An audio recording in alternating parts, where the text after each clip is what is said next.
Bonjour Mathieu Drida. Bonjour French Web. Vous êtes le PDG de meilleurmobile.com qui existe depuis 2004.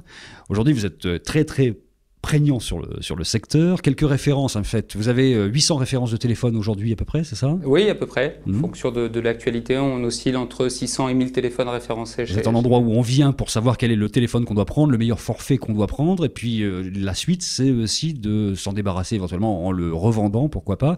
Vous êtes sur l'ensemble de la chaîne en fait d'intérêt de la téléphonie.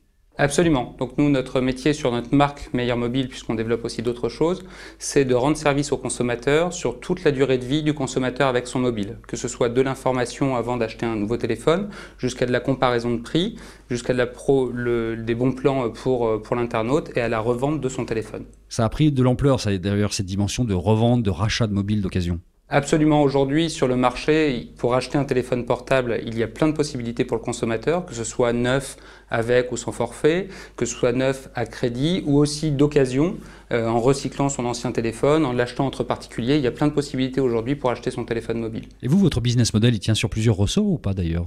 Nous, on a plusieurs business models chez Meilleur Mobile, ils sont multiples, c'est un peu notre particularité, puisqu'on est à la fois e-commerçant, à la fois plateforme d'affiliation, on est aussi site média, donc on monétise aussi notre audience par de la publicité.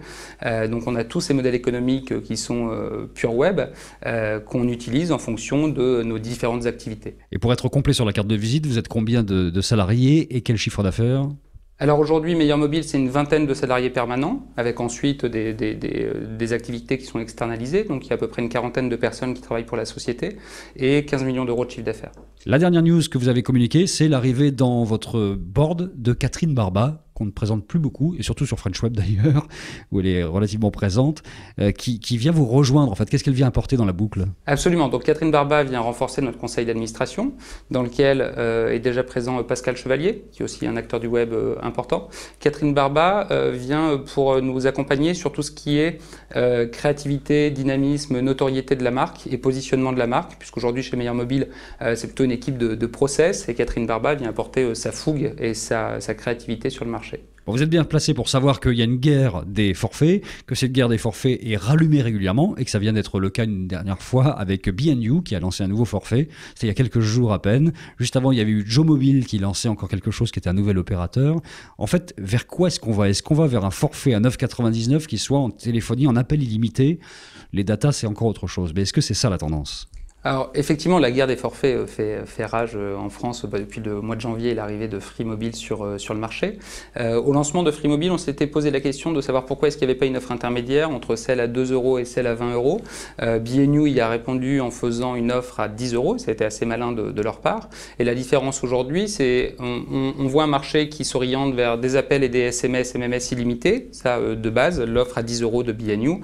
Donc vous imaginez qu'aujourd'hui, pour 10 €, vous avez appels et SMS illimité, ce qui n'était pas le cas jusqu'à maintenant, et puis des offres où on ajoute de la data, qui est par exemple le cas de Free Mobile, de Soj, de B&You, où là on est plutôt sur des offres à 20 € pour de la data à 3 gigas, et ensuite d'autres types d'offres avec plus de services, par exemple l'achat d'un téléphone subventionné chez des opérateurs plus classiques comme Orange, SFR, Bouygues, et des services avec une vitesse de connexion qui est plus importante, plus de data. Il y a chez Bouygues des forfaits à 5 gigas, des appels à l'international. Donc on a vraiment maintenant, c'est le service qui drive les forfaits, alors que dans le passé, c'était vraiment le nombre d'heures et le nombre de SMS qu'on allait pouvoir mettre dans la configuration de notre forfait. Est-ce que vous croyez à des forfaits demain qui pourraient être en data illimitée, comme c'est annoncé sur les pubs d'ailleurs, et pas en 3 gigas par mois ou 5 gigas même dans les meilleurs cas? Absolument. Moi, ce que je pense, c'est que dans le futur, ce qui va faire la différence, c'est la data, à la fois en quantité et à la fois aussi en qualité de data et de vitesse de connexion. Les opérateurs ont lancé la H+, il va y avoir la 4G qui va bientôt arriver en France et qui va se développer. Et donc la différence tarifaire peut se faire à ce niveau-là, soit sur la quantité de data, soit sur la qualité de la data qu'on va pouvoir acheter. Est-ce que la 4G est un ressort justement pour faire payer plus cher la data? On imagine que c'est un peu le cas quand même, hein? Oui, mais vous aurez aussi un meilleur service. Donc il n'y a rien de surprenant à pouvoir acheter quelque chose de plus cher si c'est de meilleure qualité. Après, ce sera un ajustement pour le consommateur entre rapport qualité-prix. C'est assez classique dans un acte d'achat. Un dernier mot, quel est pour vous l'enjeu principal que vous allez devoir affronter en 2013 dans votre secteur?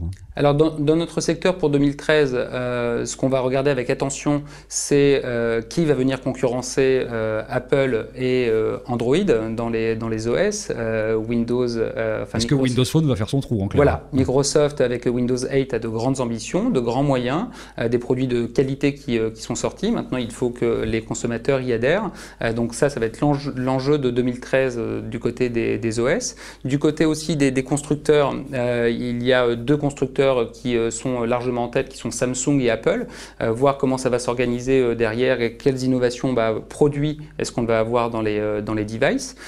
Et du côté des forfaits, de la même façon, de voir comment est-ce que ça va s'orienter. Cette année, on a eu l'avènement des forfaits full web moins chers, mais sans subvention de téléphone. On va voir ce que ça va donner l'année prochaine avec l'arrivée de la 4G, plus de services, le développement des contenus aussi, c'est extrêmement important, puisque étant donné que la différenciation va se faire moins sur les prix, elle va certainement se faire sur les contenus, et la 4G va pouvoir... Ça va être un vrai appel d'air pour vous, la 4G. On va vouloir des nouveaux mobiles qui soient compatibles 4G, donc des renouvellements qui vont certainement augmenter. Oui, tout à fait. Il va y avoir obligatoirement des innovations produits, et quand il y a des innovations produits, c'est bon pour nous puisque les consommateurs changent de téléphone et on peut les orienter dans le choix de leur téléphone et aussi la façon d'acheter ce téléphone au meilleur prix.